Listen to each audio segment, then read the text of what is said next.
कुछ MCQ discuss करते हैं इस क्लास में। और एमसीक्यू मोस्टली कहाँ से रहेंगे, जो आपकी टीचिंग मेथड्स है वहाँ से आपके एमसीक्यू रहेंगे आज वाली क्लास में। आगे 8-10 क्लास में मैं टीचिंग मेथड को लेकर एमसीक्यू करवाऊंगी और उसकी एक प्लेलिस्ट बन जाएगी, उन सबको आप देख सकते हो। ठीक है, आपको क्वेश्चन शायद दिखाई दे रहे होंगे। फर्स्ट क्वेश्चन क्या है हमारे पास? फर्स्ट क्वेश्चन है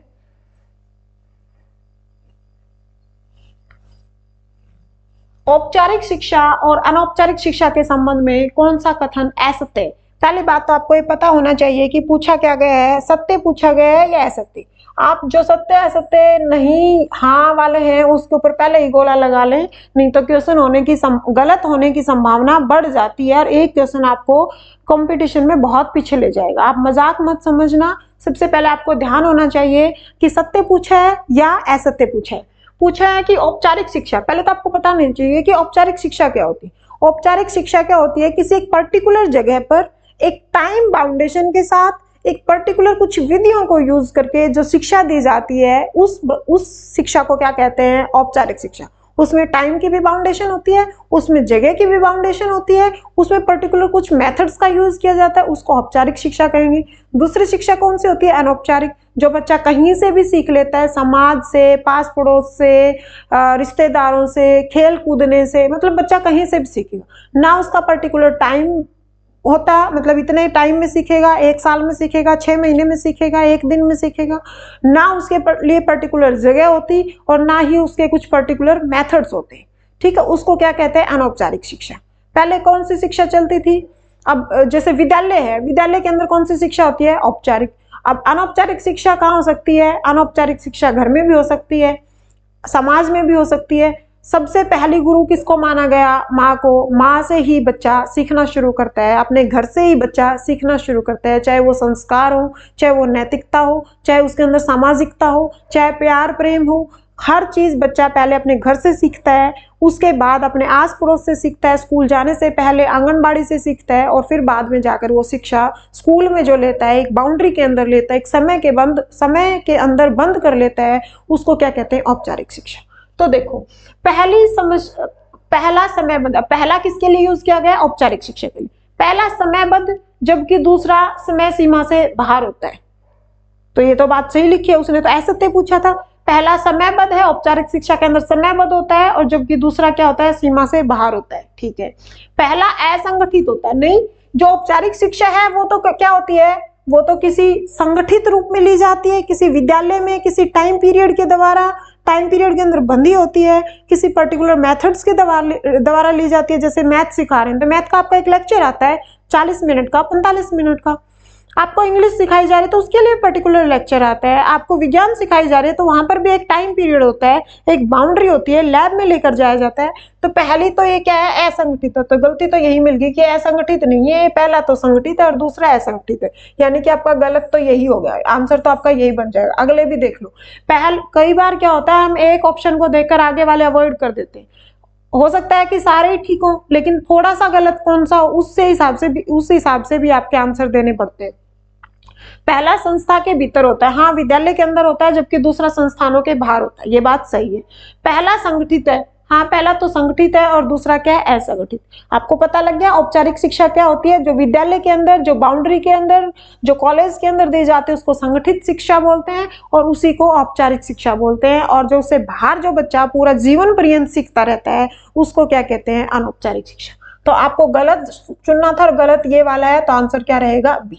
नेक्स्ट क्वेश्चन देखो, ज्यादा टाइम नहीं लगाएंगे, थोड़ा थोड़ा एक्सप्लेन करूंगी। राष्ट्रीय साक्षरता मिशन किसको क्या बोलते हैं? National literacy NLM, short form में ये लिखा होता है NLM। कई बार शॉर्ट फॉर्म दे देते हैं और फिर क्वेश्चन पूछ लिया जाता है, तो आपको पता होना चाहिए इंग्लिश में इसको क्या बोलते हैं? National literacy mission.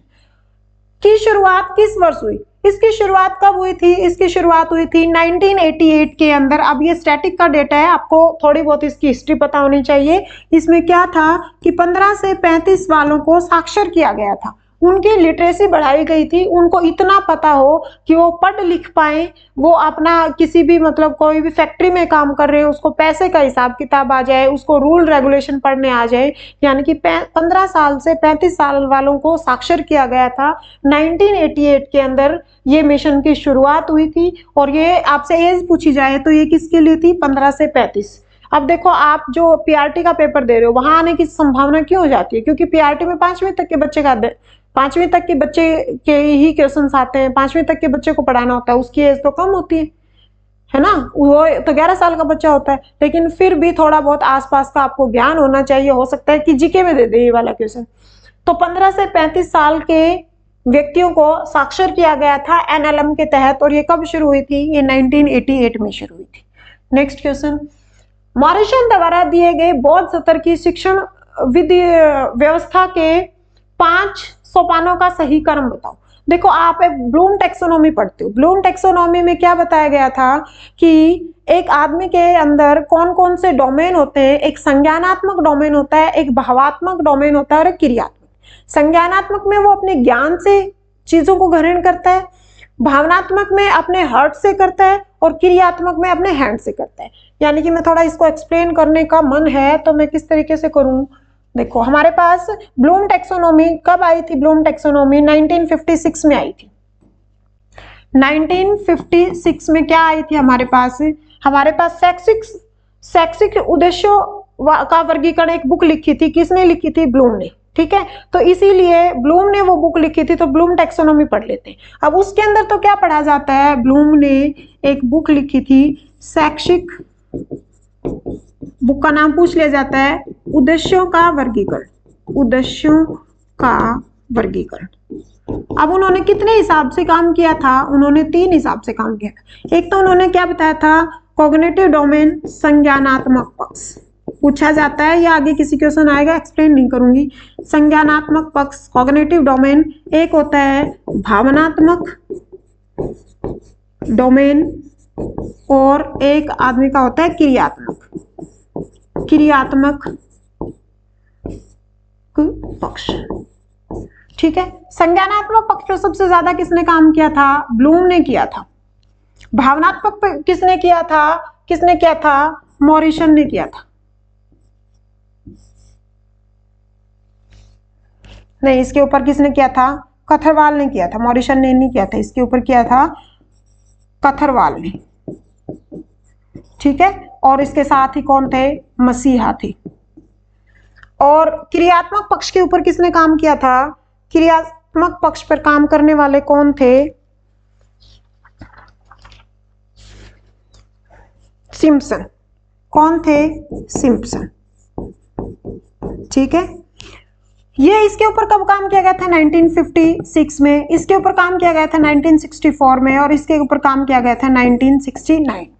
ये तो संज्ञानात्मक, भावनात्मक, क्रियात्मक पक्ष थे। अब संज्ञानात्मक के आप स्टेप्स पढ़ते हो जो ब्लूम ने दिए थे, जो 6 स्टेप थे, जिसको लॉट्स और हॉट्स बोला जाता था। उठा लो बेटा, लॉट्स और हॉट्स बोला जाता है। अब यहाँ पर इसकी बात नहीं की गई, यहाँ पर क्या बात की गई है? मॉरिसन द्वारा दिए गए। अब उसके बाद ये जो एक बहुत एक सत्र, मतलब आपके शिक्षण सत्र के ऊपर भी इसको डिफाइन किया गया था। शिक्षण सत्र पर शिक्षण विधियों को डिफाइन किया गया था। शिक्षण विधियों के भेद बताए गए थे। ठीक है, अब उसको 3 भागों में बांटा था। एक था चिंतन सत्र, दूसरा क्या था? बोध सत्र, और तीसरा क्या था? स्मृति स्तर। स्मृति में तो क्या करते हैं हम? सिर्फ चीजों को याद कर लेते हैं। बोध में क्या करते हैं हम? अंडरस्टैंड करते हैं, समझते हैं। और यहाँ पर हम क्या करते हैं? यहाँ पर हम तर्क भी देते हैं। शिक्षा सत्र को विभाजित किया गया था शिक्षण विधियों में, और शिक्षा सत्र के बेस पर शिक्षण विधियों को 3 भागों में बांटा गया था। एक था चिंतन सत्र, एक था बोध सत्र और एक था स्मृति सत्र। इसके ऊपर काम किसने किया था? हर्बर्ट महोदय ने किया था। ठीक है, बोध सत्र पर किसने काम किया था? मॉरिसन ने काम किया था। और चिंतन स्तर पर किसने काम किया था? हंट ने। दोनों क्वेश्चन अलग अलग है। इसको इसके साथ बिल्कुल भी कंपेयर मत करना। ये क्या था? शैक्षिक उद्देश्यों का वर्गीकरण, संज्ञानात्मक, भावात्मक, क्रियात्मक। देने वाले कौन थे? ब्लूम, कथरवाल और सिम्पसन। 1956 में, 1964 में, 1969 में। दूसरा क्या था, शिक्षण सत्र के ऊपर शिक्षण विधियों को डिवाइड किया गया था, उस पे चिंतन सत्र था, बौद्ध था, स्मृति। हर्बर्ट, यहाँ पर क्या होता है, जैसे कि हमने सौर मंडल के ग्रहों के नाम याद कर लिए, सौर मंडल के नाम याद कर लिए। यहाँ पर बौद्ध का यूज करते हैं, जैसे कि मैं कहूं कि फोटोसिंथेसिस प्रोसेस कैसे होता है, और यहाँ पर हम क्या करने लग जाते हैं, तर्क वितर्क करने लग जाते हैं, हर चीज को गहराई में जाकर क्यों हुआ, कैसे हुआ, रिजल्ट निकालने की कोशिश करते हैं, प्रूव करने की कोशिश करते हैं, अपने तर्क विवेक चिंतन का हम यूज करना शुरू कर देते हैं। अब जो इसके जो स्टेप्स थे उनको क्रम से लिखने। सबसे पहले बच्चा क्या करता है, सबसे पहले बच्चा करता है खोज, जिसको यहाँ पर क्या नाम दिया गया है, अन्वेषण। अलग अलग बुक में इसके अलग अलग नाम हो सकते हैं, लेकिन आपको ये मतलब पता होना चाहिए, किसी को खोज कहते हैं, डिस्कवरी करते हैं। पहले क्या करता है बच्चा, अन्वेषण करता है, फिर उसके बाद उस चीज को प्रस्तुत करता है, प्रस्तुतिकरण करता है, ठीक है।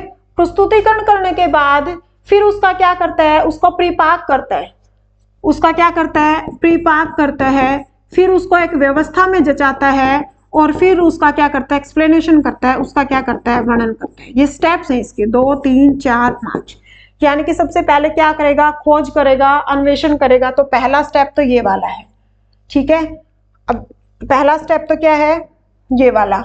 दूसरा उसको प्रस्तुत करता है, तीसरा उसको परिपाक करता है, चौथा उसको व्यवस्था करता है, और पांचवा उसका क्या करता है, एक्सप्लेनेशन करता है। ऐसे स्टेप कहाँ लिखे गए, 3, 1, 5, 3, 1, 5 ये रे, और उसके बाद फिर उसके बाद क्या आएगा, 4 और फिर 2 ये वाला। तो आंसर क्या रहेगा, ये। इन दोनों को कंपेयर, मतलब इन दोनों को मिक्स मत करना, ये दोनों बातें अलग अलग है। इसके अंदर ये देखो भावनात्मक, क्रियात्मक, संज्ञानात्मक है, वहां पर चिंतन, बौद्ध और स्मृति की बात करते हैं। नेक्स्ट क्वेश्चन, राष्ट्रीय स्तर पर क्या लिखा है इसके अंदर, राष्ट्रीय स्तर पर दृष्टिबाधित बच्चों के लिए स्पर्श मानचित्र तैयार करने के लिए की प्रणाली सबसे पहले कहाँ लिखी गई थी। जिन बच्चों को दिखाई नहीं देता है, राष्ट्रीय स्तर पर, नेशनल लेवल पर जो दृष्टिबाधित जो बच्चे होते हैं उनके लिए स्पर्श करके, टच करके बुक्स बनाई गई थी। ये काम सबसे पहले किसने किया था, एनसीईआरटी ने किया था। ये काम सबसे पहले किसने किया था, एनसीईआरटी ने किया था। यूजीसी वाले तो नेट का पेपर लेते हैं, एनसीटी वाले एक अलग से एक ऑर्गेनाइजेशन है, और NUEPA ये एक अलग ही ऑर्गेनाइजेशन, आधार कार्ड से रिलेटेड कुछ होता है शायद। एनसीईआरटी वालों ने सबसे पहले स्पर्श बेस के ऊपर दृष्टिबाधित बच्चों के लिए जो ब्रेल लिपि दी थी वो किसने दी थी, एनसीईआरटी। भारतीय संविधान में शिक्षा किस सूची का विषय, देखो ये आपकी जीके का क्वेश्चन भी है, ये आपका एक जीके का क्वेश्चन भी है, और ये आपका अब शिक्षा से रिलेटेड है, तो आपके इसमें सिलेबस में भी आ जाता है। जो भारतीय संविधान में, संविधान के अंदर क्या लिखे गए हैं, बहुत सारे रूल्स लिखे गए हैं, ठीक है। और उन रूल्स में एक क्या हुआ था, संविधान संशोधन हुआ था। कौन सा संविधान संशोधन था, 42वां संविधान संशोधन, जिसको मिनी कॉन्स्टिट्यूशन भी बोला जाता है। मिनी को क्या बोलेंगे, छोटा संविधान, यानी कि मूल सिद्धांत से निकालकर, क्योंकि 42वें संविधान संशोधन कब हुआ था, संविधान संशोधन अमेंडमेंट हुआ था, कब हुआ था ये अमेंडमेंट, 1976 में। कब हुआ था, इसकी डेट याद कर लेना भाई, 1976 में। ये एक जीके का क्वेश्चन भी है, ठीक है। इसके अंदर बहुत सारे बदलाव हुए थे। अब हमारे पास 3 तरह की सूचियां होती है, एक संघ सूची होती है, एक राज्य सूची होती है, एक समवर्ती सूची होती है। संघ सूची के ऊपर सेंट्रल जो गवर्नमेंट है उसका कंट्रोल होता है, राज्य सूची पर राज्य का कंट्रोल होता है, और समवर्ती सूची पर मिला जुला कंट्रोल होता है। अब उसके अंदर अलग अलग विषय दे रखे हैं, वो किसी जीके वाले पार्ट में कभी करवाऊंगी। तो पहले जो शिक्षा था, पहले यानी कि 1976 से पहले शिक्षा किसका पार्ट था, ये पूछ लिया जाता है। पहले किसका पार्ट था, ये राज्य सूची का पार्ट था, इसके ऊपर कंट्रोल किसका था, राज्य का। लेकिन 42वां संविधान संशोधन, बहुत सारी चीजें आई थी इसके अंदर, अखंडता, धर्मनिरपेक्षता, ऐसे सामाजिकता, ये 3 शब्द जोड़े गए थे, और भी काफी सारे बदलाव किए गए थे, इसीलिए इसको मिनी कॉन्स्टिट्यूशन भी बोला जाता है। और इसमें शिक्षा को राज्य स्तर से निकालकर कहाँ लेकर आ गए थे, समवर्ती सूची में, समवर्ती सूची में। यानी कि पहले किसका विषय होता था, ये राज्य सूची का, और अब किसका विषय है, पुलिस हो गया, वन हो गया, इन सब में बदलाव किया गया था। ये जो काउंटिंग होती है, जनगणना होती है, सेंसस होते हैं, इसके ऊपर भी बदलाव किया गया था। तो भारतीय संविधान में शिक्षा किस सूची का विषय, अब ये किसका विषय है? अब ये किसका विषय है? समवर्ती सूची का विषय। पहले किसका होता था? पूछा जाए अगर 1976 से पहले किसका विषय था, तो ये राज्य सूची का विषय था। जो अमेंडमेंट हुआ था, कौन सा अमेंडमेंट था? 42nd अमेंडमेंट था। कब हुआ? 1976 में। इसको क्या बोला जाता है? इसको मिनी कॉन्स्टिट्यूशन बोला जाता है। इसके अंदर काफी सारे बदलाव लेकर आए थे और उसके बाद इसको किस में रख दिया था? समवर्ती सूची में रख दिया था। नेक्स्ट क्वेश्चन, शिक्षार्थी केंद्रित पाठ्यक्रम में निम्नलिखित में से कौन से महत्वपूर्ण है? शिक्षार्थी केंद्रित, शिक्षार्थी का मतलब क्या होता है? स्टूडेंट, और केंद्रित यानी कि बाल केंद्रित। ये किसकी बात कर रहा है? बाल केंद्रित। बाल केंद्रित पाठ्यक्रम होगा तो बच्चे की उम्र को देखकर, उसके इंटरेस्ट को देखकर एक पाठ्यक्रम बनाया जाएगा, कंटेंट तैयार किया जाएगा। यानी कि बाल केंद्रित पाठ्यक्रम में कौन से महत्वपूर्ण? तो बाल केंद्रित में कौन महत्वपूर्ण होगा? बच्चा होगा। पुरानी जो शिक्षा नीति थी, पुराना जो कार्यक्रम होते थे, उसमें क्या आता था? अध्यापक क्लास में आया, बच्चे का इंटरेस्ट है नहीं है, क्लास में बुक ली और खड़ा होकर पढ़ाना शुरू कर दिया। वो परंपरागत विधियां होती थी, प्राचीन विधियां होती थी। आज क्या होता है? आज पहले बच्चे का एक इंटरेस्ट तैयार किया जाता है, उसको पुराने ज्ञान के साथ जोड़ा जाता है। टीचर पहले ये जानता है कि इसको किस हद तक आता है, उसके बाद फिर वो उसको आगे इंप्रूव करने की कोशिश करता है। यानी कि जो हमारा विषय वस्तु है वो बच्चे की उम्र के हिसाब से, जैसे एनसीईआरटी की बुक है, ऐसे ही कोई नहीं छाप देता है। और एनसीईआरटी की बुक में भी पहला चैप्टर है, फिर दूसरा है, फिर तीसरा है। ऐसे थोड़ी है कि पहले पांचवें नंबर वाला करवा दो, फिर पहले नंबर। आजकल स्कूल में करवा दिया जाता है, 17वां चैप्टर पहले करवा दिया, पहला बाद में करवा दिया। लेकिन इसको एक तरीके से करवाया जाए, क्योंकि इसको लिखने वाले बड़े बड़े विद्वान होते हैं, जिनको बहुत ज्ञान होता है, उनको ये भी पता होता है इस उम्र में बच्चा ये वाला सब्जेक्ट इस लेवल तक सीख पाएगा। ठीक है, तो जितने भी बुक्स होती है अपनी एनसीईआरटी की जो बुक्स होती है, वो बच्चे की उम्र को ध्यान में रखकर, उसका अभी बुद्धि, उसकी आईक्यू अब कितना होगा, उसको ध्यान में रखकर लिखी जाती हैं। और ये विषय वस्तु किसके ऊपर बेस्ड होती है? बाल केंद्रित, यानी कि बच्चे को ही मेन माना जाता है इसके अंदर। नेक्स्ट, शिक्षा के 3 प्रमुख आधार कौन कौन से? अब जो शिक्षा का पहले आधार क्या दिया था? एडम्स महोदय थे। जो भारतीय संस्कृति थी, भारतीयता में क्या माना गया था? एडम्स महोदय थे। उन्होंने शिक्षक और विद्यार्थी को ही मेन माना था। ठीक है, फिर उसके बाद आए थे जॉन डीवी और ब्लूम। उन्होंने क्या कहा था कि शिक्षक और शिक्षार्थी के साथ एक और उसका पायदान होना चाहिए। और उसको क्या माना था? जो जॉन डीवी थे, उन्होंने तो समाज को माना था, और ब्लूम थे, उन्होंने किसको माना था? कंटेंट को, विषय वस्तु को, या कैरिकुलर को। ठीक है, तो 3 क्या क्या होंगे? एक शिक्षक होगा, एक छात्र होगा और एक पाठ्यक्रम। इस तरीके से इसको बनाया गया था। यानी कि क्या माना गया था? शिक्षक। और मेन किसको माना गया है? मेन किसको माना गया है? छात्र को। और साथ में क्या होगा? पाठ्यक्रम। ये क्या है? हमारे 3 प्रमुख आधार हैं किसी शिक्षा की। नेक्स्ट, इसका आंसर क्या रहेगा? इसका आंसर फर्स्ट वाला रहेगा, ये वाला। नेक्स्ट, निम्न में से कौन सा शिक्षण के स्तरों में आधार पर शिक्षण का प्रकार नहीं है? अब शिक्षण का प्रकार कौन सा नहीं है? अभी थोड़ी देर पहले ही बताया था। एक बताया था मैंने, सबसे पहले मैंने बताया था स्मृति स्तर, इसके नीचे लिख देती हूँ। दूसरा क्या था? बौद्ध स्तर।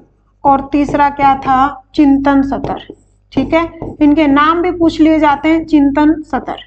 स्मृति स्तर किसने दिया था? हर्बर्ट ने। बौद्ध स्तर किसने दिया था? मॉरिसन ने, अभी थोड़ी देर पहले ही था आंसर। और चिंतन स्तर किसने दिया था? हंट ने। ये इसके मनोवैज्ञानिक थे। तो कौन सा नहीं है? क्या पूछा गया है? कौन सा नहीं है? तो कौन सा? प्रदर्शन स्तर कोई भी स्तर नहीं होता है। कौन सा? शिक्षण के स्तरों के आधार पर शिक्षण के प्रकार। अब शिक्षण के प्रकार क्या होते हैं? एक चिंतन स्तर होता है। स्मृति स्तर में तो क्या करते हैं? रट्टा वाली बातें चलती हैं। ठीक है, आपने कोई चीज क्रैम कर ली, याद कर ली, डेट याद कर ली, तथ्य याद कर लिए, वहां पर आप कोई बोध यूज नहीं करते। दूसरे वाले में क्या चलती है? अंडरस्टैंडिंग चलती है। और तीसरे वाले में क्या चलता है? तर्क वितर्क चलते हैं। ठीक है, नेक्स्ट देखो, शिक्षण का कौन सा प्रकार शिक्षण के उद्देश्यों पर आधारित नहीं है? अभी थोड़ी देर पहले शिक्षण के उद्देश्य बताए थे। शैक्षिक उद्देश्यों का वर्गीकरण किसने दिया था? ब्लूम ने दिया था। कब दिया था? 1956 में। क्या 3 डोमेन दिए थे? संज्ञानात्मक, जो ज्ञान होता है जिसके अंदर, फिर उसके बाद भावनात्मक, और फिर उसके बाद क्रियात्मक। जो संज्ञानात्मक है, यहाँ पर आदमी का किसका यूज करता है? हेड, माइंड, थॉट, HMT, यानी कि हेड, माइंड और थॉट। जो उसके बाद भावनात्मक होता है, इसमें किसका यूज करता है? हार्ट का यूज करता है। और जो मनोगत्यात्मक जिसको साइकोमोटर बोला जाता है, या इसी को हम क्या बोल देते हैं, क्रियात्मक। अब क्रिया किससे करेगा, हैंड से यूज करके करेगा, ठीक है, हैंड यूज करके करेगा। इसको देने वाले कौन थे, ब्लूम। इसको देने वाले कौन थे, कैथरवाल और मसीहा। और इसको देने वाले कौन थे, सिम्पसन। ठीक है, ये कब दिया गया था, वैसे तो ऑल ओवर ये 1956 में दिया गया था। इसके ऊपर काम कब किया गया था, 1964 में, और इसके ऊपर काम किया गया था 1969। ऐसा कोई शिक्षण नहीं था, यानी कि एक संज्ञानात्मक डोमेन होता है, एक भावनात्मक डोमेन होता है, और एक मनोगत्यात्मक, या जिसको क्या बोला जाता है, साइकोमोटर। पहले इसी को कोनोटिव बोला जाता था, अब उसको साइकोमोटर बोला जाता है। मनोगत्यात्मक यानी कि मन के साथ आप कुछ गतिविधियां करके, गतिविधियां किससे करोगे, हाथ से करोगे। ये 3 शिक्षण के बताए थे, उद्देश्य बताए थे। नेक्स्ट, निम्न में से कौन सा एक उत्तम परीक्षण की विशेषताएं नहीं है। परीक्षण कब किया जाता है, यानी कि जब हम किसी बच्चे, जब कोई बच्चे को पूरी साल पढ़ाकर हम क्या करते हैं, मूल्यांकन करते हैं, या टाइम बिटवीन में हम क्या करते हैं, असेसमेंट करते हैं, या उस बच्चे का मेजरमेंट करते हैं, यानी कि उसका मापन करते हैं, आकलन करते हैं, मूल्यांकन करते हैं। तो आप क्या करते हैं, एक परीक्षण लेते हो। अब वो परीक्षण कैसा होना चाहिए, उस परीक्षण में विश्वसनीय होना चाहिए। ऐसा नहीं है कि आप एक क्वेश्चन दे दो और उसके 2 आंसर, तो उसकी विश्वसनीयता ही नहीं है, यानी कि आप उसको ये नहीं बोल सकते हो ये आंसर भी हो सकता है, ये भी, ऐसा नहीं होना चाहिए। उसके अंदर रिलायबिलिटी भी होनी चाहिए, वैधता भी होनी चाहिए। जिस चीज को सिखाया आप उसी चीज का टेस्ट लो। मैथ सिखा रहे हो, आप साइंस का टेस्ट ले रहे हो, तो बच्चा उसमें अच्छा परफॉर्मेंस कैसे दे पाएगा। उसके अंदर वस्तुनिष्ठता भी होनी चाहिए, जो सिखाया वही होना चाहिए, उसी टॉपिक में से होना चाहिए, उसी बुक में से होना चाहिए, उसके आंसर अलग अलग नहीं होने चाहिए, उसके अंदर वैधता होनी चाहिए। यानी कि किसी उत्तम परीक्षण की विशेषताएं से भिन्न है। देखो ये भिन्न, ये शब्द नहीं पकड़ा था मैंने। अब ये 3 तो इसकी क्या है, विशेषताएं। और कौन सी विशेषता नहीं है, अभिक्षमता। ये अभिक्षमता इसकी विशेषता नहीं है। और यहाँ पे पूछा था अलग कौन सा है, तो अलग ही ये वाला है। तो आंसर कौन सा रहेगा, आंसर इसका क्या रहेगा, डी। नेक्स्ट, निम्नलिखित में से कौन सा संज्ञानात्मक क्षेत्र के संबंधित नहीं है। जो संज्ञानात्मक क्षेत्र था किसने दिया था, ये ब्लूम टैक्सोनॉमी में, ब्लूम टैक्सोनॉमी या नोमी, या आप क्या पढ़ते हो, ब्लूम का वर्गीकरण, ब्लूम का वर्गीकरण। ठीक है, अब उसमें आपने संज्ञानात्मक, भावात्मक और क्रियात्मक पढ़ लिया। जो संज्ञानात्मक था इसके आप लॉट्स और हॉट्स पढ़ते हो। क्या पढ़ते हो, लॉट्स और 3, 4, 5, 6। सबसे पहले क्या होता है, ज्ञान होता है, ज्ञान होता है, नॉलेज होती है। फिर क्या होता है, उसको अवबोध होता है। फिर उसको मतलब अंडरस्टैंड करता है, पहले ये सीखता है यहाँ पर, फिर अंडरस्टैंड करता है, फिर उसका क्या करता है, अनुप्रयोग करता है, यानी कि उसको यूज में लाकर देखता है। फिर उसका क्या करता है, विश्लेषण करता है। फिर उसका क्या करता है, संश्लेषण करता है। और फिर लास्ट में क्या किया जाता है, उसका मूल्यांकन। ठीक है, इनको 3 को लॉट्स बोला जाता है। निम्न स्तर स्किल्स होती हैं ये, और इसको क्या बोला जाता है, HOTS. HOTS higher order thinking skill, इसको बोला जाता है लॉट्स।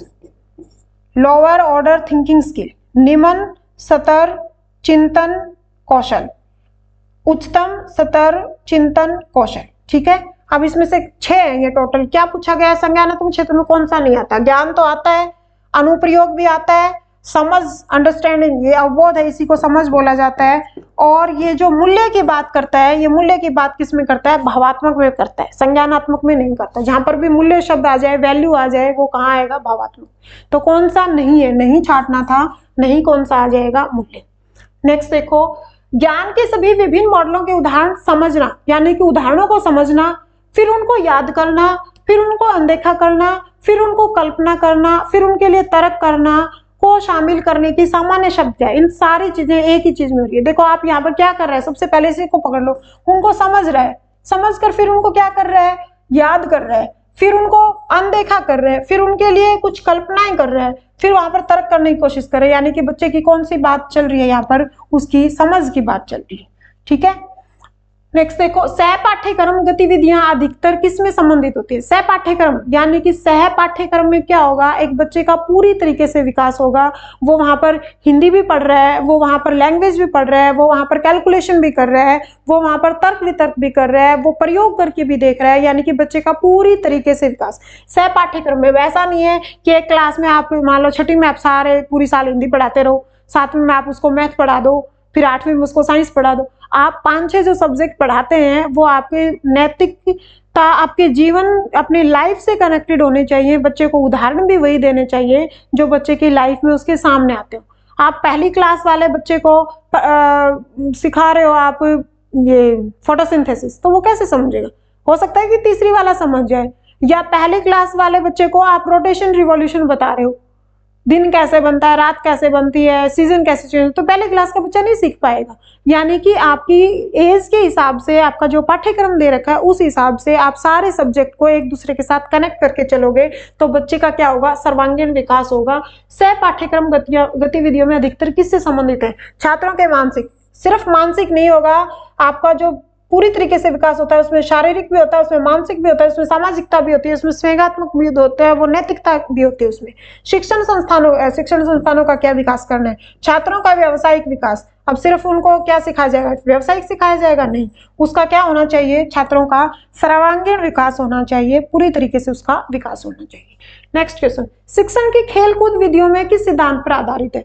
देखो, शिक्षण की कुछ विधियां होती है, ठीक है। रुचि का सिद्धांत होता है, शिक्षण के कुछ सिद्धांत होते हैं, जैसे कि रुचि का सिद्धांत होता है, अभिप्रेरणा का सिद्धांत होता है। ऐसे ही शिक्षण की खेलकूद विधि, अब खेलकूद विधि में बच्चे का क्या होगा, शारीरिक विकास होगा और उसका क्या होगा, वृद्धि होगी। शिक्षण की विधियों का सिद्धांत, अब ये तो नहीं है शिक्षण का मतलब, ये तो शिक्षण की विधियों के सिद्धांतों में से एक सिद्धांत है खेलकूद का सिद्धांत। शिक्षण का समाजीकरण, सिर्फ समाजीकरण नहीं है यहाँ पर, शारीरिक शिक्षा कार्यक्रम, अब ये भी कोई सिद्धांत नहीं है। वृद्धि और विकास का सिद्धांत, यानी कि बच्चे को क्या होगा, खेल कूद से वृद्धि और विकास का सिद्धांत होगा। नेक्स्ट, एक समावेशी कक्षा में जोर दिया जाता है। समावेशी कक्षा क्या होती है, जहां पर हर तरह के बच्चे बैठे हों, वहां पर अमीर गरीब भी हों, वहां पर बहुत इंटेलिजेंट भी हों और लो लेवल के बच्चे भी हों, और मतलब गरीब अमीर हो गया, पढ़ाई में ऊपर नीचे हो सकते हैं, अपाहिज या जिसको दिखाई नहीं देता या जिसको सुनाई नहीं देता या कम सुनाई देता है, यानी हर बच्चे को एक ही जगह पर बैठाकर, उनकी भाषा डिफरेंट हो सकती है, उनका पहनावा डिफरेंट हो सकता है, पहनावा तो चलो आजकल स्कूल में यूनिफॉर्म लगती है, उनकी भाषा डिफरेंट हो सकती है, उसको एक ही जगह पर बैठाकर शिक्षा दी जाती है, उसको क्या कहते हैं, समावेशी शिक्षा। सामाजिक पहचान के आधार पर छात्रों का अलगाव, जब भी आप किसी क्लास में पढ़ा रहे हो आप अलगाव की बात ही नहीं करेंगे, आप बच्चों को डिफ्रेंशिएट नहीं करेंगे, डिस्क्रिमिनेट नहीं करेंगे। हर बच्चे के सामर्थ्य के अधिकतम करने का अवसर, समावेशी शिक्षा क्या है, सामर्थ्य यानी कि बच्चा कितना सीख पाता है उसको अधिकतम लेवल तक ले जाने की कोशिश करते हैं, ये बात सही है, जोर देना चाहिए। प्रदर्शन अभिमुखी लक्ष्य, यानी कि बच्चा शो ऑफ करे, नहीं ऐसा कुछ नहीं होना चाहिए, सब बच्चे हमारे लिए बराबर है। अविभेदी समरूपी निर्देश, ऐसा भी कुछ नहीं है, यानी कि क्या करेंगे, हर बच्चे के सामर्थ्य को अधिकतम करने का अवसर प्रदान करेंगे। नेक्स्ट क्वेश्चन, एक प्रगतिशील कक्षा क्या है? एक प्रगतिशील कक्षा ज्ञान की संरचना के लिए प्रचुर मौके प्रदान करने चाहिए, विद्यार्थियों को उनके अकादमिक अंकों के आधार पर नामांकित, ये तो बिल्कुल ही गलत हो गया, मतलब 30 नंबर जिसके आए वो 50 नंबर वाला, 28 नंबर वाला, ऐसे बच्चों के नाम नहीं निकालेंगे। अध्यापक को अटल पाठ्यक्रम का पालन करना चाहिए और विद्यार्थियों को प्रतिस्पर्धा, कंपटीशन पर बल देना चाहिए, मतलब वैसे तो फिर आपस में बच्चे लड़ने झगड़ने लग जाएंगे, ऐसा भी नहीं होता। अटल पाठ्यक्रम का पालन करना चाहिए, या ज्ञान की संरचना, ये दो तो बिल्कुल गलत होगी, ज्ञान की संरचना के लिए प्रचुर मौके प्रदान करने चाहिए। प्रगतिशील कक्षा कौन सी होगी, यानी कि जिस जगह से भी बच्चा ज्ञान ग्रहण करे, जिस भी चीज से बच्चा कोई चीज को रिसीव करने की कोशिश करे, वो बहुत सारे मौके प्रदान करने चाहिए। प्रयोगशाला में ले जाकर, भ्रमण पर ले जाकर, क्लासरूम में ले जाकर, खेल के मैदान में ले जाकर, जहां से जो भी सिखाया जाए वो सारे मौके प्रदान करने चाहिए। ज्ञान की संरचना के लिए भरपूर मात्रा में मौके प्रदान करने चाहिए। तो आंसर क्या रहेगा, फर्स्ट रहेगा। नेक्स्ट देखो, समावेशी शिक्षा के पीछे अंतर्निहित विचार क्या है? अलग अलग क्षमताओं वाले बच्चों के लिए विशिष्ट शैक्षिक संस्थानों का प्रावधान करें। नहीं मतलब आप एक बच्चे की बुद्धि लब्धि 30 है और एक की 70 है और एक की 120 है, क्या आप 3 स्कूल खोल दोगे 3 बच्चों के लिए? बिल्कुल अलग है। समावेशी में सबको एक जगह पढ़ाया जाता है। दार्शनिकता की सभी बच्चों को नियमित विद्यालयों में समान शिक्षा पाने का अधिकार है। बच्चों को उनकी योग्यता के आधार पर पृथक करना, अलग तो हम करेंगे ही नहीं, सबको एक जगह बैठाएंगे। बच्चों की अक्षमताओं के आधार पर उनकी सीमाओं की पहचान करने के लिए उनको नामांकित करना। नहीं, नामांकित कर रहे हैं इसका मतलब वहां पर क्या कर रहे हैं, हम डिस्क्रिमिनेट कर रहे हैं, तो ऐसा भी नहीं होगा। अलग भी नहीं करना, अलग स्कूल भी नहीं बनाना, सब बच्चों को एक ही जगह पढ़ाना है। दार्शनिकता की सभी बच्चों का नियमित विद्यालय में समान शिक्षा पाने का अधिकार है। और ये कहाँ देखते हैं, ये समावेशी शिक्षा में पूछा जाता है, समावेशी शिक्षा में रखा जाता है।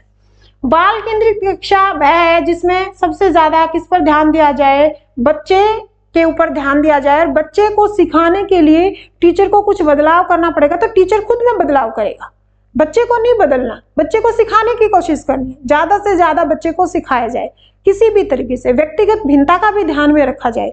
अब मान लो बच्चों को कम दिखाई देता है, उस बच्चे को आगे बैठा लो। कम सुनाई देता है, आगे बैठा लो। एक बच्चे को 2 बार में नहीं समझ में आता तो आप कोई तीसरा तरीका निकालो, कुछ अलग मेथड से उसको सिखाने की कोशिश करो। यानी कि टीचर अपने आप के अंदर बदलाव करेगा। बच्चे को डांटना डपटना नहीं है, क्लास में मारपीट की बात ही नहीं करनी है, वहां पर ना आपको डिस्क्रिमिनेट करना है, बच्चों को भेदभाव नहीं करना है आपको। बच्चों के व्यवहार को निर्देशित करने के लिए अध्यापक पुरस्कार और दंड, ये पुरस्कार और दंड की तो बात ही नहीं करनी। कभी भी आप कोई शिक्षा दे रहे हो तो आप उसको ललचाने की, उसको धमकाने की कोशिश नहीं करेंगे। अध्यापक लचीला है और प्रत्येक बच्चे की व्यक्तिगत आवश्यकताओं को पूरा करता है। अध्यापक को लचीला होना पड़ेगा बाल केंद्रित में, और हर बच्चे की विभिन्नताओं का ध्यान रखते हुए व्यक्तिगत आवश्यकताओं को ध्यान में रखकर उसको पूरा करना पड़ेगा। अध्यापक केवल जब जहां आ जाता है वो अपने आप गलत हो जाता है। अध्यापक केवल पाठ्य पुस्तक को ज्ञान के स्रोत के रूप में प्रयोग करें, नहीं, पाठ्य पुस्तक का जरूरी नहीं है, आप उसको दैनिक जीवन से जोड़ने की कोशिश करें। आप मार्केट गए हो, 50 रुपए लेकर गए, 40 रुपए के केले आ गए, दुकान वाला कितना देगा आपको, आपके टिफिन के अंदर 3 रोटियां हैं, आपने 1.5 रोटी अपने दोस्त को दे दी तो पीछे कितनी बच गई, मतलब आप उसको रियल लाइफ से कनेक्ट करके पढ़ाएंगे। अध्यापक बच्चों को उनकी क्षमता के आधार पर वर्गीकृत, मानकीकृत, केवल, ये हमेशा क्वेश्चन में गलत आंसर होते हैं, गलत के साथ ही होते हैं। तो बच्चा क्या, अध्यापक क्या रहेगा वहां पर, लचीला रहेगा और वो हर बच्चे का व्यक्तिगत आवश्यकताओं का ध्यान रखेगा। अध्यापकों को कक्षा में बहुभाषाई को समझना चाहिए, मतलब क्लास में अलग अलग, जैसे एक बिहार का बच्चा पढ़ने के लिए आ गया, एक तमिल का बच्चा पढ़ने के लिए आ गया, एक पंजाब का बच्चा पढ़ने आ गया और एक साथ में हरियाणा का बच्चा बैठा है, तो ऐसा नहीं है कि उन बच्चों को अलग अलग बिठा दो, उन बच्चों को एक साथ बैठाओ। वहां से बच्चे के अंदर भाषाई विविधता का ज्ञान होगा, ठीक है, भाषाई कौशल उसका बढ़ेगा। और इसको क्या मानना चाहिए, एक पॉजिटिव वे मानना चाहिए। एक समस्या है, समस्या तो कहाँ है, अलग अलग भाषाएं सीख रहे हैं बच्चे, अलग अलग कल्चर के साथ जुड़ रहे हैं, उनके अंदर नैतिकता आ रही है, उनके अंदर सामाजिकता आ रही है। एक व्यवस्थागत मुद्दा है, कोई मुद्दा तो है ही नहीं। एक रुकावट है, रुकावट भी नहीं है। एक गुण और साधन है, ये अलग अलग भाषा के बच्चे एक जगह बैठकर पढ़ रहे हैं तो ये बहुभाषीयता बोली जाती है। और ये क्या है, एक तरह का गुण है और एक तरह का क्या है, साधन। तो आंसर क्या रहेगा, सी। समूह में एक दूसरे को पढ़ाने और सहायता करने से बच्चों का ध्यान भंग हो जाता है। अरे इकट्ठा पढ़ाओगे तो ध्यान कहाँ हो जाएगा। यह एक प्रभावशाली शैक्षिक पद्धति नहीं है। नहीं, इकट्ठा बैठ के बच्चों को पढ़ाना, उनको एक्सपेरिमेंट करना, उनको टुकड़ों में कोई प्रयोग करना देना, फिर उन बच्चों में क्या आएगी, उनमें सामाजिकता आएगी, उनमें भाईचारा आएगा, उनमें नैतिकता की भावना आएगी, यानी कि बच्चों का ध्यान भंग हो सकता है। नहीं, ऐसा नहीं होता है और ये एक पद्धति नहीं है, मतलब एक प्रभावशाली शैक्षिक पद्धति नहीं है, गलत। बच्चों में प्रतिस्पर्धात्मक प्रवृत्ति उत्पन्न होती है और अधिगम में विघ्न, रुकावट नहीं होती। अधिगम क्या होता है, सीखना, लर्निंग। जिसने अगर सीडीपी नहीं किया है तो अधिगम एक अच्छा टॉपिक है और उसमें से बहुत क्वेश्चंस आते हैं, अधिगम वाले चैप्टर जरूर कर लेना।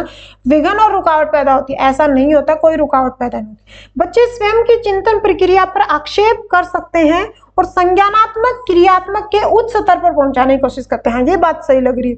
बच्चे एक साथ बैठकर पढ़ने और सहायता करने से बच्चे स्वयं की चिंतन प्रक्रिया पर आक्षेप करते हैं, खुद की चिंतन प्रक्रिया को अच्छा बनाते हैं, फिर उनमें संज्ञानात्मक विकास होता है, उनमें क्रियात्मक क्रियाकलाप होता है और उनमें भावनात्मक विकास भी होता है। उनका दिमाग भी काम करेगा, उनके हार्ट भी काम करेंगे और उनके हैंड भी काम करेंगे, उच्चतम स्तर पर पहुंचेगा। ये वाली बात सही है। बच्चों को भ्रांति उत्पन्न हो सकती है कि उनमें अधिगम हस्तक्षेप करती है, यानी कि रुकावट का काम करती है, तो कोई रुकावट नहीं आती, यानी कि आंसर क्या रहेगा, सी वाला। नेक्स्ट देखो, निम्नलिखित में से शिक्षण के सूत्र कौन से हैं? अब शिक्षण के बहुत सारे सूत्र पढ़ते हैं, जैसे कि बच्चे को ज्ञात से अज्ञात की तरफ पढ़ाना चाहिए, विशिष्ट से सामान्य की तरफ पढ़ाना चाहिए, आगमन से निगमन की तरफ पढ़ाना चाहिए, उदाहरण से नियम की तरफ लेके जाना चाहिए, स्थूल से सूक्ष्म की तरफ पढ़ाना चाहिए, प्रत्यक्ष से अप्रत्यक्ष पढ़ाना चाहिए, मूर्त से अमूर्त पढ़ाना चाहिए, और क्या हो गया, सरल से जटिल की तरफ पढ़ाना चाहिए। ये सारे के सारे ऐसे शिक्षा सूत्र हैं और इसमें क्वेश्चन को गलत करवाना बहुत आसानी से है। आप यहाँ पर लिख देंगे अज्ञात से ज्ञात, तो गलत हो गया, जटिल से सरल। बच्चे को पहले जो ज्ञान है उसी से अज्ञान की तरफ लेकर जाना चाहिए। स्थूल, बच्चा पहले पूरे ऑब्जेक्ट को देखता है, फिर उसके छोटे छोटे पार्ट्स को देखता है, तो स्थूल से सूक्ष्म की ओर होना चाहिए। सरल से जटिल, जो बच्चे के लिए आसान चीज है पहले उसको जोड़ करना सिखाया, फिर उसको डिवाइड करना सिखाया। ऐसा नहीं है पहले डिवाइड करना सिखा रहे हो फिर जोड़ करना सिखा रहे हो या घटा करने सिखा रहे हो। और डिवाइड में मल्टीप्लाई और सब्सट्रैक्शन की जरूरत पड़ती है, उसके मल्टीप्लीकेशन की जरूरत पड़ती है, टेबल की जरूरत पड़ती है, तो पहले आप टेबल सिखाओ। सरल से जटिल की ओर लेके जाओ, पूर्ण से अंश की ओर, पहले पूरी चीज फिर उसके छोटे छोटे टुकड़े। अब मशीन है, मशीन को खोलोगे तो पहले मशीन दिखाई, फिर उसके छोटे छोटे पुर्जे दिखाई। पूर्ण से अंश की ओर लेकर जाना चाहिए। तो सारे ही आंसर इसमें ठीक है और ये आंसर क्या रह जाएगा, डी। और बाकी जो शिक्षा सूत्र बताए हैं उनको भी ध्यान रख लेना। निम्नलिखित में से कौन सा कथन शिक्षण की प्रकृति यानी कि नेचर ऑफ टीचिंग में से है, कैरेक्टरिस्टिक्स ऑफ टीचिंग में से है, पौष्टिक व्याख्या नहीं करता है। आंसर क्या है, मतलब ढूंढना क्या आपको, नहीं करता। शिक्षण एक अंतःक्रिया है। शिक्षण अंतःक्रिया किसके बीच में, शिक्षक और शिक्षार्थी के बीच में। शिक्षण क्या है, एक सामाजिक प्रक्रिया है, एक अंतः प्रक्रिया है, किसी दो के बीच में होती है, अकेले में नहीं हो पाते हैं। शिक्षण कला और विज्ञान है। अब कला क्या है, वहां पे कोई चीज करके सीखी जाती है। विज्ञान जहां पर एक्सपेरिमेंट आ जाए, यानी कि शिक्षण के अंदर कला और विज्ञान दोनों ही है। शिक्षण एक विकासात्मक प्रक्रिया है। कोई भी बच्चा सीखेगा तो उसमें मानव का क्या होता है, विकास। मानव ही मानव का विकास करता है। तो ये एक सरल क्रिया नहीं है, ये कि अपने आप में क्या है, जटिल प्रोसेस है। मानव के व्यवहार में परिवर्तन किया जाता है। टीचर बच्चे को सिखा रहा है तो बच्चे ने कुछ अधिगम किया, उसका व्यवहार में कुछ परिवर्तन आया, तो यानी कि वो अधिगम कर रहा है, व्यवहार में परिवर्तन आ रहा है। शिक्षण केवल, अभी केवल वाला तो वैसे एक दिक्कत देते हैं। शिक्षण केवल शिक्षक के लिए उपयोगी है, नहीं, शिक्षण केवल शिक्षक के लिए कहाँ है, शिक्षक के लिए भी है और शिक्षार्थी के लिए मतलब अकेला शिक्षार्थी के लिए भी नहीं है। जब मैं तुम्हें कुछ सिखा रही हूँ तो मेरे भी तो व्यवहार में परिवर्तन आ रहा है ना, मैं भी तो यहाँ पर अधिगम कर रही हूँ। चाहे मैं तुम्हें सिखा रही हूँ, यानी कि मेरे अंदर टीचिंग का अधिगम आ रहा है। सिखा रही हूँ तो मैं भी कुछ साथ में सीख रही हूँ ना, मेरे अंदर कुछ बोलने का तरीका है, कुछ मेरे अंदर जो वर्ड्स, जो शब्दों का वर्गीकरण है, या सही टाइम पर कौन सा शब्द यूज करूँ, तो मैं भी तो साथ साथ में सीख रही हूँ ना। यानी शिक्षक और शिक्षार्थी दोनों के लिए उपयुक्त है, केवल नहीं आएगा। तो नहीं का आंसर नहीं, मतलब ये गलत वाला, तो आंसर क्या आ जाएगा, डी। नेक्स्ट देखो, निम्नलिखित में से कौन सा सुमेलित नहीं है।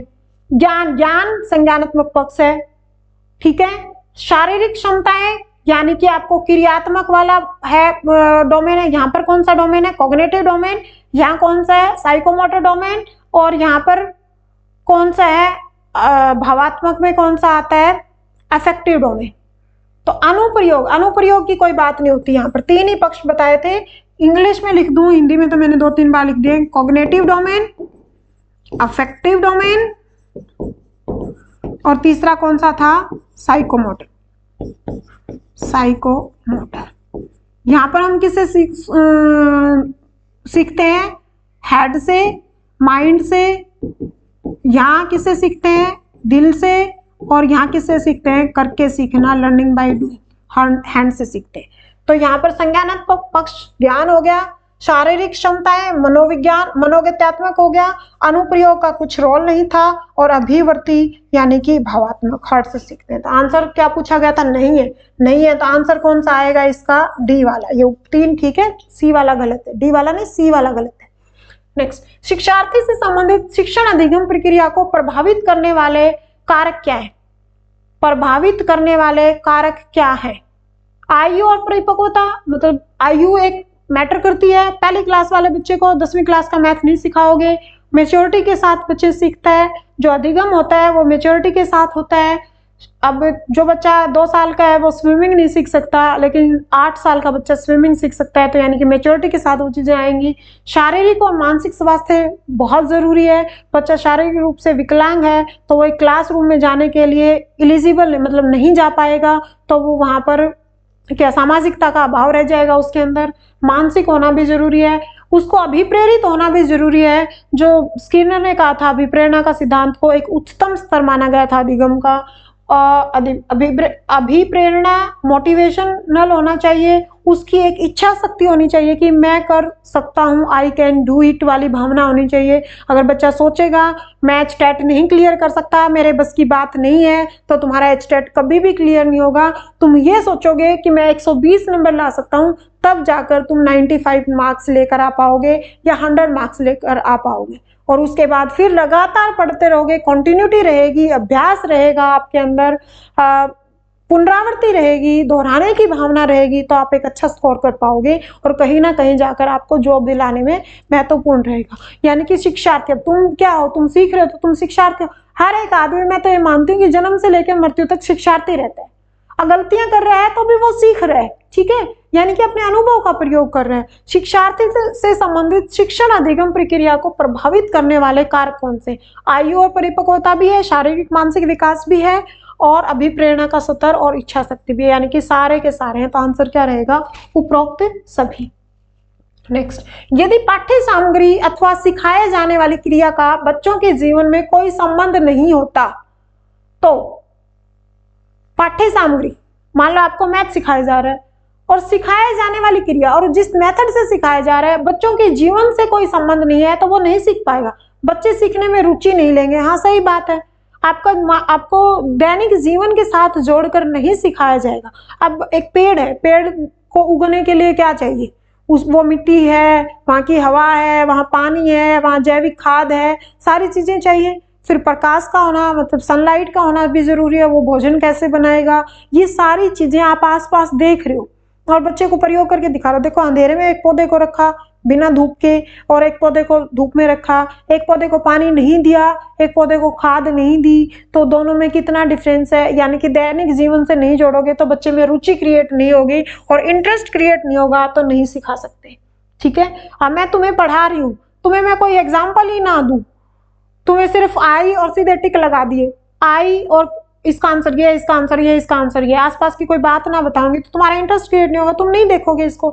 तो रुचि क्रिएट करना जरूरी है। उन्हें सीखने में कठिनाई होती है, अब दैनिक जीवन के साथ नहीं जोड़ोगे। पाठ्य सामग्री अथवा सिखाए जाने वाली क्रिया को बच्चों के जीवन के साथ नहीं जोड़ोगे। छोटे बच्चों, 5वीं तक के बच्चों को पढ़ा रहे हो, पीआरटी वाले 5वीं तक के बच्चे को पढ़ाते हैं, अब 5वीं तक वाले बच्चे को दैनिक जीवन के साथ नहीं जोड़ोगे। आप क्लास में जो मैथ सिखा रहे हो, आप उसको लैंग्वेज सिखा रहे हो या आप उसको ईवीएस सिखा रहे हो, क्योंकि साइंस नहीं होती 5वीं तक, क्या आती है? ईवीएस आती है। अब ईवीएस में क्या होता है? ईवीएस तो एक जीके का पार्ट है, उसमें आपके साइंस के चैप्टर्स भी होंगे, ज्योग्राफी के चैप्टर्स भी होंगे, आपके डिजीज भी होंगे, बायोलॉजी के चैप्टर भी होंगे। अब आप उनको, जैसे मक्खी है या फिर ये है तितली है, बटरफ्लाई है, अब उसके बॉडी पार्ट्स छोटी तीसरी चौथी क्लास की साइंस की बुक में आते हैं और आप रियल लाइफ में भी उसको देखते हो। अगर ऐसे कनेक्ट नहीं करोगे तो उसको सीखने में कठिनाई होगी, यानी उसको दैनिक जीवन के साथ जोड़कर सिखाओगे तो उसमें रुचि भी होगी और कठिनाई भी नहीं होगी।